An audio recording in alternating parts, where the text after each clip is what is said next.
kaming dalawa lang. Nay naman, hindi ko naman po siya masyadong kilala. Natatakot po kay Mang Monching eh. Pinagsasabi mo, mabait ang paring Monching. Isipin mo na lang na para mo siyang tatay. Hindi nga nagawa ng irresponsableng tatay mo yan eh. Nailabas ka. Hindi ko nga po maintindihan eh. Bakit nga po eh? Siya na ba pinalit mo kay tatay? Kayo na ba? Anong pinagsasabi mo? Naglalandi ako? Hoy, kamamatay lang ng tatay mo. Sige na. Ayoko nga, Nay. Ayoko eh. Hoy, Rosalia, Sally, makinig ka. Kung hindi sa kanya, hindi ko mapapalibing ang tatay mo. Kaya gagawin ko ang lahat ng makakaya ko para mapahaba yung palugit ng paniningil niya sa akin. Kaya gawin mo kung anong sabihin niya. Ayoko nga po, Nay. Sige na, kumilos ka na. Pasok sa loob. Kasi naman eh. At gaya nga ng kasabihan, ang taong nagigipit kahit sa patalim ay kumakapit.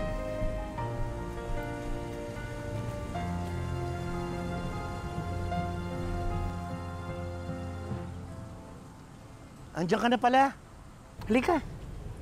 Matutunaw na nga yung ice cream mo eh. Sabi ko na nga ba, hindi ako matitiis ng nanay mo eh. Ayoko po, uwi na po ako. Teka, sandali. Mamamasyal pa tayo at manonood tayo ng sine. Tsaka, pwede ba? Huwag kang umiyak. Baka mamaya isipin nila may masama akong ginagawa sa'yo. Halika nga. Kami ng nanay mo maliwanag yung usapan namin. Hindi ka ba kinausap? Matagal na siyang may utang at hindi siya makabayad. Kapag itong katapusan, hindi pa siya bayad, pwede siyang makulong. Paliwanag?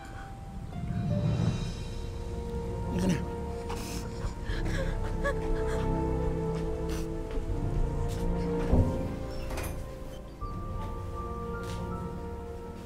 Halika.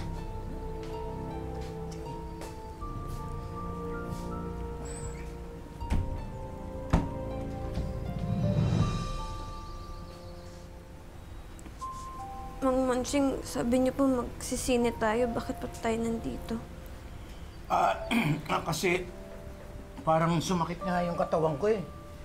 Kaya kailangan siguro magpahinga muna tayo. Pahinga lang tayo sandali, tapos mamaya manood na tayo ng sine. Kwarto po to eh. Mang Monching, gusto ko na po umuwi. Uwi na po ako. Hindi. Sandali. Magpapahinga lang tayo. Sige na, upo muna. Halika. Uwi na po ako. Ayoko nga po eh! Huwag kang maingay.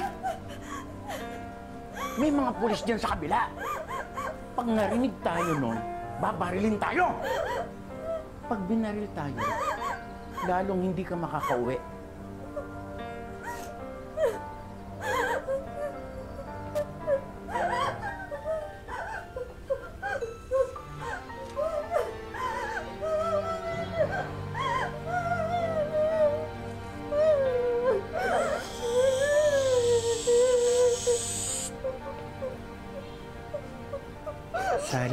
Sally, huwag ka maingay. Hindi ka dapat matakot. Hindi mo ba mahal ang nanay mo?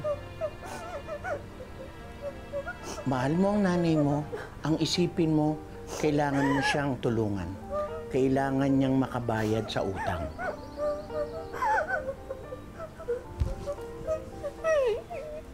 Ikaw ang bayad utang. Mang Monching, wag po.